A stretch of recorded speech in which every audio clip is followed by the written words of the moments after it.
Assalamu alaikum wa rahmatullahi wa barakatuhu. Sunana Ummi Ibrahim, wacce aka fi sani da Ummi ZeeZee.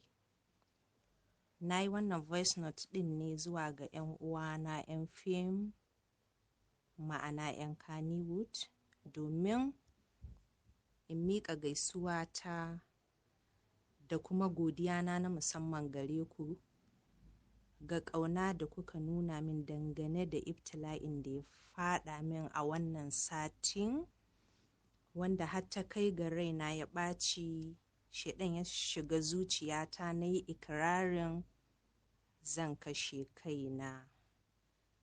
To gaskiya abin da ya sa na faɗi haka cewar zan kashe kaina shine musulma ce ni, na yadda da ƙaddara tsakanin mai kyau da mara kyau, amma kuma akwai ƙaddara da in mara kyau ce wani zubin bawa yana losing control ɗinsa.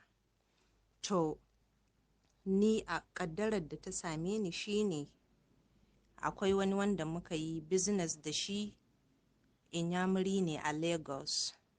Mun yi business na abin da ya shafi ɗanyen mai, akan zan sara a wurinsa in sayar in samu riba.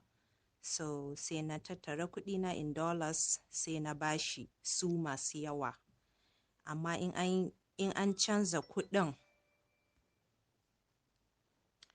in an canza kuɗin to Nigerian money zai kuɗin zai tashi naira miliyan 450.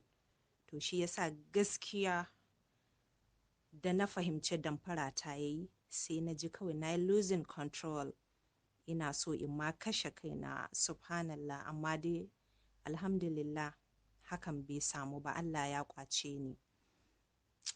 So to wannan shine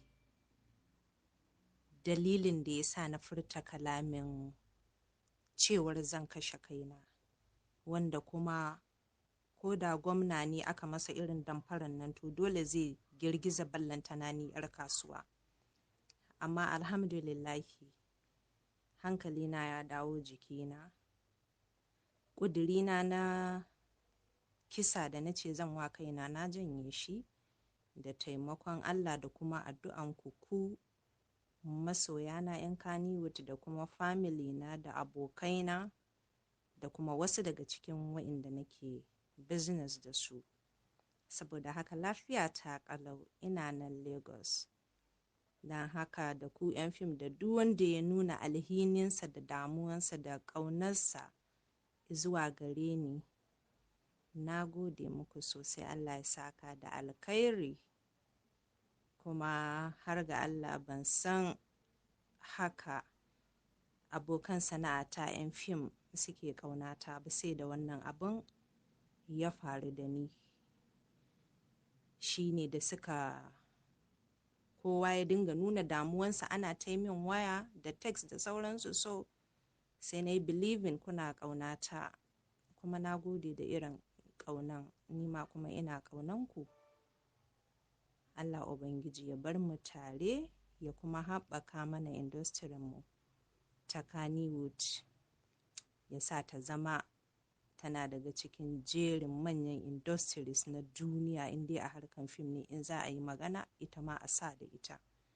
Sannan Rashida Adamu Abdullahi mai sa'a, ke ma ina miki godiya ta musamman, domin ke ce wanda kika fara min waya kika jajanta mini, sannan kuma kika umarce ni da na tura wa 'yan uwa abokan sana'armu 'yan fim magana ta, domin su tabbatar I am finally okay, I am all right. Na gode, Allah ya saka da alheri, ku huta lafiya.